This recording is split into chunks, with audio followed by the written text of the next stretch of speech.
You've destroyed a society. Around 48% of cropland deliberately destroyed by the Israeli onslaught, pollution of water supplies, and the destruction of infrastructure. It really, I think, is a way of cementing control over Gaza for generations to come. As we're having this discussion, we're marking more than 35,000 Palestinians killed in Gaza. We're marking more than 80,000 people wounded in ways that will stick with them for the rest of their lives. We're looking at over 1.7 million people displaced internally inside Gaza. And we're also looking at the destruction of the basic infrastructure of the Gaza Strip. All universities have been completely destroyed in the Gaza Strip. So this kind of onslaught that we've seen over the last 7 months is certainly being waged by Israel, not just against Gazans, but against all of Palestine. But it's being funded, armed, and politically justified by the leading global powers, and particularly the United States, but also the United Kingdom and other European states. So I think situating what is going on in Gaza within the larger global structure of power is really critical. And many people ask, why is it? Why is it we see such intransigence of the Western states supporting Israel to the hilt, refusing to acknowledge what is going on, or giving mealy-mouthed excuses for what Israel is doing in Gaza? And I think, and as with many other people, that in order to answer that question of why is it that Western states have been so unstintingly supportive of Israel, we need to link this to the question of oil. And the oil-centered world that we continue to live in, and the way that this world developed through the 20th century, and the particular place of the Middle East in fossil capitalism. There's a direct thread that links the oppression of Palestine, the establishment of Israel, and the West's support for Israel, and fossil capitalism. And I think to understand this connection between Israel and fossil capitalism, it's necessary to step back a little bit, to look at two transformations that took place around the time of the Second World War. Two major global transformations. The first of these was the shift to oil, the shift away from coal as the principal fossil fuel to oil as the world's leading fossil fuel, leading energy source. And this took place, it began in the early 20th century, but in the United States in 1950, the US had transitioned to oil as the dominant fossil fuel. And then later in Western Europe, we see European states also use oil and transition away from coal, and then the rest of the world a little bit later. Now, this oil transition is really important to keep in mind. I'll come back to that in a second. But the second major global transformation that took place around the same time, around the Second World War, and afterwards, in the immediate decades afterwards, was, of course, the rise of the United States as the dominant global power, at least within the capitalist world. So these are the two transitions, I think, that kind of explain much of what is going on today. The transition to oil and the transition to American power that really consolidated in the couple of decades after the Second World War. Now, why do I say this is linked so much to Palestine? The reason for that is that both these transitions had huge implications for the Middle East. It was Middle Eastern oil basically from the Gulf states, Gulf monarchies, particularly Saudi Arabia, as well as Iran, as well as Iraq, that enabled this transition to oil globally to take place. It was Middle Eastern oil that drove the oil transition, particularly in Western Europe. The US had its own major oil supplies at the time, but Europe lacked these. And without Middle Eastern oil, we probably wouldn't have seen the transition take place to oil in the same way that it did. So this really immediately gave the Middle East enormous importance within global politics, within global economics. Middle Eastern oil represented about 40% of world reserves, oil reserves, immediately after the Second World War.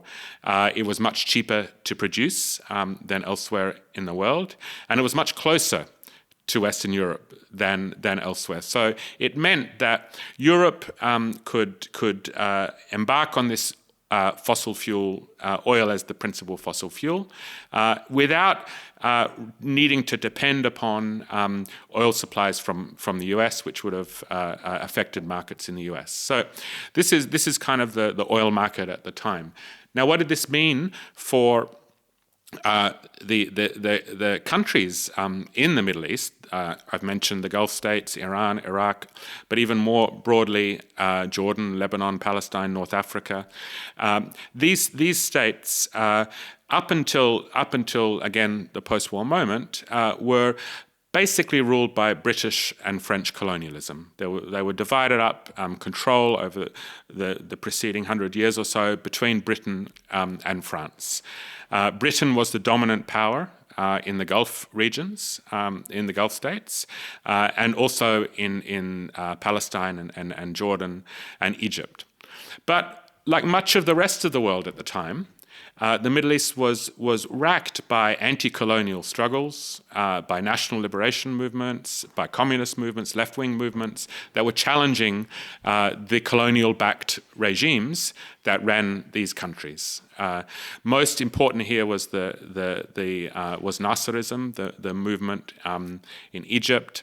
In 1952, that overthrew the British-backed monarch in Egypt, King Farouk. It was a revolution led by Gamal Abdel Nasser, who was a popular military officer in Egypt. It inspired movements across the Middle East.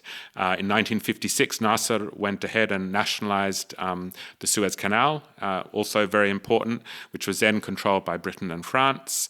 And there were other moves in Iran. There was Mohammad Mossadegh came to power in 1951, a popular nationalist leader who nationalized British oil. Britain controlled Iran's oil at the time. He nationalized the British Oil Company in 1951. He was later overthrown because of this by a US-British-backed coup. But all over the region, we see these movements, anti-colonial, national liberation movements, and they really threaten the control of oil in the Middle East because they are demanding, and this was the slogan that was popular at the time, Arab oil for the Arabs. Was the kind of way that oil was connected to the nationalist struggles. So at this moment, that second transition I spoke about, the move towards the United States as the dominant power, also occurred in the Middle East region. And it was the United States that kind of supplanted Britain and France as the dominant foreign power in the region after the Second World War, over 2 decades after the Second World War. Now, here we get to the real crux of the story. In this melange of radical movements, the threats of oil nationalization, oil becoming the single most important commodity globally, the Middle East being so central to Europe, Western oil companies, American and British and other European oil companies controlling oil supplies in the region, and the threat that was being under because of the popular struggles, we see Israel emerge as the principal ally of the United States, in particular after a war that happens in 1967. The 1967 war saw Israel basically defeat Nasser and Egypt, occupy the West Bank and Gaza Strip, Palestinian territories, occupy the Golan Heights, Syrian territory, occupy the Sinai Peninsula, Egyptian territory, and basically at this moment proving itself a reliable bulwark against Arab nationalism, against the left, against these kinds of radical movements. So Israel had been established much earlier, in 1948, and at that moment it was British colonialism that supported the Zionist movement. But in 1967, the US realized the value that Israel represented, and at that point supplanted Britain as the main backer of Israel. And from that moment on, we've seen billions of dollars of support. We've seen unlimited weapons supplies to Israel, and Israel really being seen as one of the principal allies of Western imperialism in the Middle East, precisely because of the importance of the region to the global oil economy. We need to think more generally about what is settler colonialism. It's as the name suggests, it's about settling a land. It's not the same kind of colonialism that we saw, for example, in India with the British, but it's actually settling, moving populations, displacing the indigenous inhabitants, and taking over land, taking over resources, and building a settler society. And there are many examples of settler colonialism globally. But I think one of the things we need to recognize is that inherent to the settler colonial project, because it is based upon the dispossession of the original inhabitants, it's about dispossession of land, dispossession of resources. It tends towards extremely militaristic, violent societies that tend to be reliant upon external powers for their survival in hostile regional environments. And this is a character of settler colonialism we can see all around the world. So a classic example is South Africa. South African apartheid, a key example of settler colonialism, was the key ally of Britain and also the United States and other European powers in Southern Africa and the wider African continent through its existence up until 1994. And both Britain and the United States defended the racist apartheid regime right up to the very end. They fought against sanctions. They used many of the same justifications they use for Israel today. We see, in fact, the same people doing these justifications.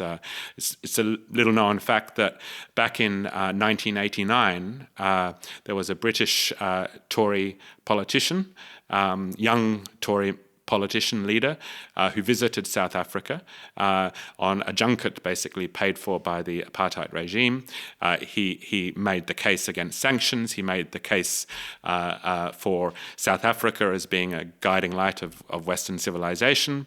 And this was 1989. Today, that young Tory leader is David Cameron, who foreign minister in the UK, and also making exactly the same kinds of justifications in the case of Israel. So this predisposition, if you like, to a reliance on external power makes settler colonies much more reliable allies than other kinds of client states might be. So if we look at the Middle East, Israel is much more reliable to the United States than somewhere like Jordan or Egypt.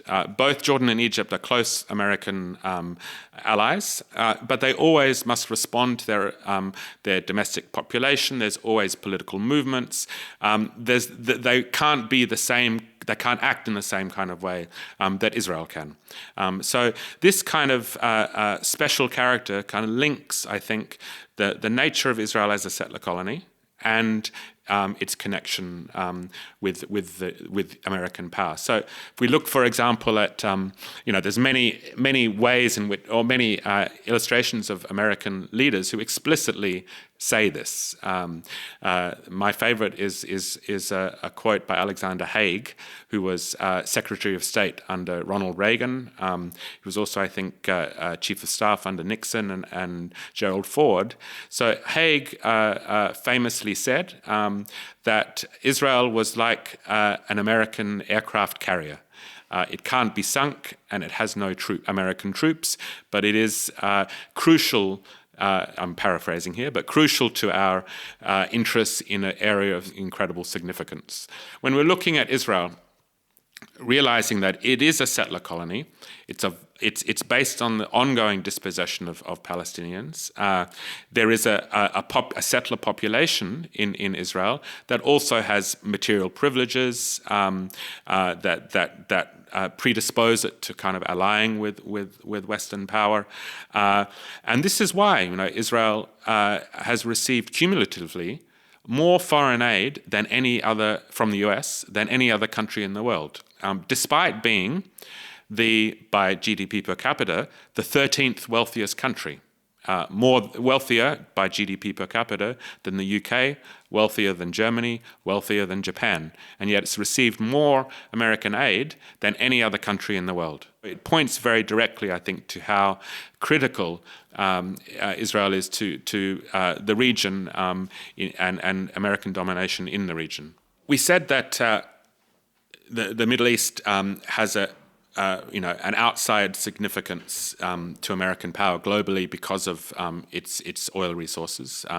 The Gulf states continue to be the world's largest exporters of oil. Increasingly, also gas is really important in some of the Gulf states as well, Qatar in particular. We can see the way that the Gulf states have kind of tried to take the leadership of climate negotiations, and the biggest oil company in the world is a Saudi oil company, Saudi Aramco. So the interests, if you like, American interests in the region are about the survival of those Gulf monarchies, in particular Saudi Arabia.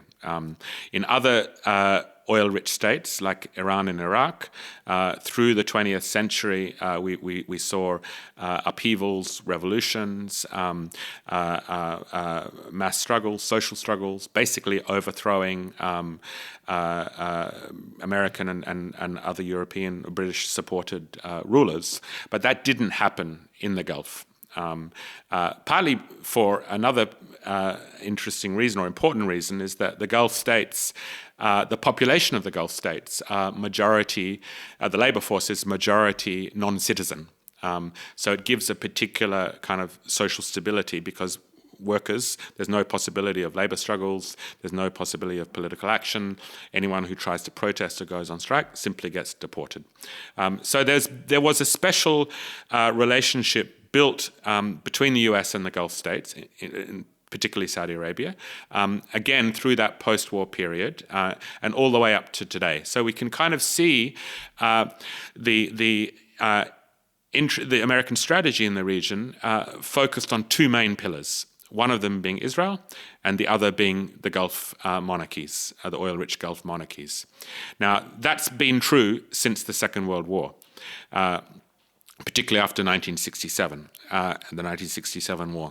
But what has happened through the 1990s and 2000s is the US goal was to try to knit together these two pillars, the Gulf and Israel, to try to normalize Israel's relationships with Arab states, principally the Gulf. The thing about this kind of normalizing of relationships between the US and other Arab states and the Gulf is that there was one obstacle to this, which was Palestinians who didn't want these kinds of integration of Israel into the Middle East world to take place. So it was around this time that we saw the Oslo Accords emerge in the 1990s, basically negotiations between the US, or led by the US or directed by the US, and then Israel and the Palestine Liberation Organization.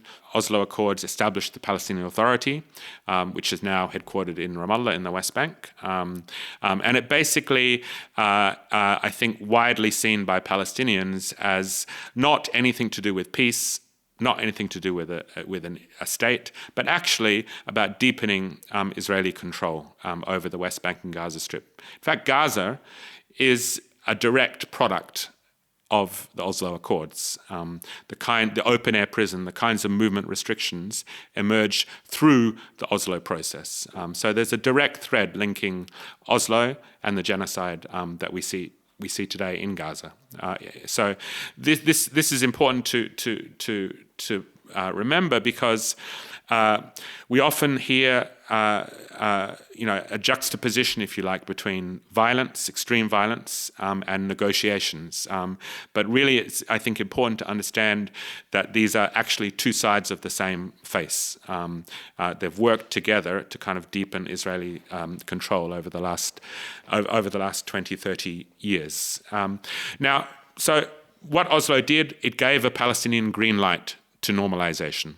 And that's when we saw a lot of this kind of economic integration taking place.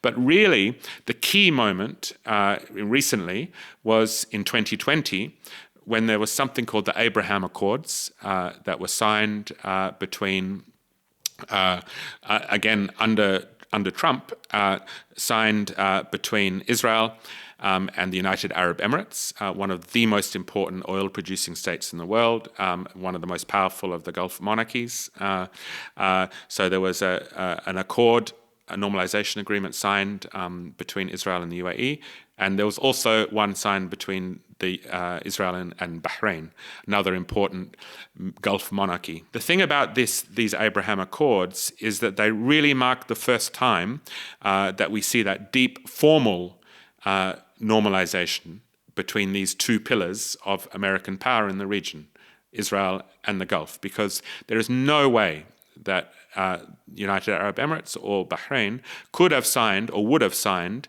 the Abraham Accords without Saudi Arabia giving its consent. Saudi Arabia is by far the most important of the Gulf states. So, this is, I think, really key.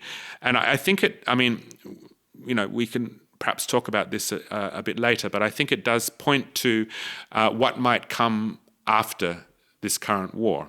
It's very clear from reading what both American policymakers, Israeli policymakers, and people in the Middle East are saying, is that what the Americans want to come out of this is full normalization between Israel and Saudi Arabia. One of the ways that the colonization has been justified or prettified was by claiming it to be like a transformation of the desert, making the desert bloom. It's I think, again, this is not unique to Israel. It's true of, I think, many settler colonies. Australia, Canada is a good example, where the indigenous populations are seen as being backward, unscientific, not connected with the nature in the same kind of way. And the colonizers are presented as being modernizing, scientific, rational. And this kind of, Orientalist, Eurocentric attitudes were very, very prevalent in the way that Israel was presented as a modernizing force in this region of so-called backwardness. So this is way back in the establishment of Israel in 1948. But today, I think we see a bit of a shift in this, in the sense that there's still the same kinds of language, but we see here Israel and the Gulf, and I'll come to the Gulf here in a second, really embracing the language of green capitalism, the language of these so-called climate technologies and climate solutions, which actually are not real solutions. So we, in the case of Israel, we see again, just in the last couple of years, and interestingly, many of these were negotiated at the COP summit in last year in November 23 in Dubai, and also in Egypt in the COPs the preceding year, that we see deals negotiated between Israel and the United Arab Emirates and Jordan. And Egypt, Morocco, and I believe Saudi Arabia was involved in this as well, around these kinds of green deals. So it's another, I think there's two things to note about this. One is that all of these states, including Israel, continue to be fossil fuel states, and obviously the Gulf continues to be the biggest oil exporters in the world. But at the same time, so this is one way of kind of using environmental claims to obfuscate what their actual the nature of these places are. But secondly, what these deals are doing is, again, promoting the normalization between Israel, Jordan, Israel, the UAE, and Egypt and Morocco. So it's again, I think, this twin track of both integrating Israel into the region through the mechanism of these green schemes, as well as kind of trying to hide the fossil fuel economies that exist in the region. It's very clear, looking at the last 7 months, that destruction of the environment, or what people call ecocide, is a deliberate strategy of the Israeli war machine. There can be no doubt about that. The fact that we see there was a report a couple of months ago, I think at the end of March, investigation done looking at land that had been destroyed, cropland in Gaza, and I think the figure, if I'm not mistaken, was up to around 48% of cropland destroyed, deliberately destroyed by the Israeli onslaught. We see the destruction of fields, the destruction of 20% of the Gaza Strip's greenhouses. We see the pollution of water supplies and the destruction of infrastructure, like sewage infrastructure and so forth, that are essential to maintaining a clean environment, making the area inhabitable. So I think this kind of the ecocide is something that goes along with the attacks on civilians and the destruction of infrastructure and the killings and so forth. They reinforce one another, and what they intend to do is I think, number one, to make much of the Gaza Strip uninhabitable and encourage people to leave. I don't think Israel will be successful in that. But I think even more insidious, if you like, about this is that this creates a real dependency on whoever is left inside Gaza, again on external funders, on external actors, on Israel, because you've destroyed a society.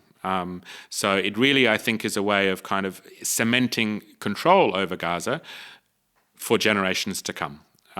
So I think that's just one side of the ecocide that's really important to think about. The other thing I would just say is that this is not new, this kind of strategy. Back in 1948, Israel poisoned water supplies to try to get Palestinians to move. In the West Bank and Gaza Strip, Israel has continuously raised cropland, raised olive trees, seized important agricultural land, dumped environmental waste from inside Israel into the occupied territories, seized the water aquifers which exist within the West Bank to use that water for both settlements and populations inside Israel. So the whole kind of environmental dimension to the Israeli occupation that has been present over the last 76 years. It's not just the events we see today in Gaza. What we are seeing today globally is a political resurgence, which is really unprecedented, a political uprising, upheaval, particularly among young people across the world, that hasn't been seen since the 1960s. And it's clear that the forefront of this is Palestine. And the genocide in Gaza. But at the same time, the other major pressing issue, of course, is climate. And that was the other, if you like, wave of movements that we saw in the last few years, mobilizing people globally. So I think understanding the question of Palestine as ultimately a question of the future of the planet is really key. This is not just a sloganeering thing. It's not just the fact that we're opposed to oppression here and oppression there. There is actually a real material connection between why Palestine exists in the way that it does today and the oil economy. And the link through that is Western imperialism, and the wider Middle East region. So we need to see Palestine as a regional and global question connected to oil. And I think centering this in our political narratives, in the ways that we mobilize, not only provides a way of reaching the environmental activists who may not understand or be interested in what is going on in other places, but it also, very importantly, it's important for activists around Palestine to understand these roots of settler colonialism in the region. Because there is, I think, unfortunately, a lot of wrong-headed and quite politically damaging ways of understanding that relationship between Western powers and American power and Israel. Particularly, many people think that the US and the UK support Israel because of some pro-Israel lobby, which is, I think, completely false. It's not Israel or a pro-Israel lobby controlling American policymaking. It's the other way around, precisely the other way around. We need to kind of see, I think, center our politics in this kind of global anti-imperialist but ecological perspective if we're going to build effective solidarity with Palestine.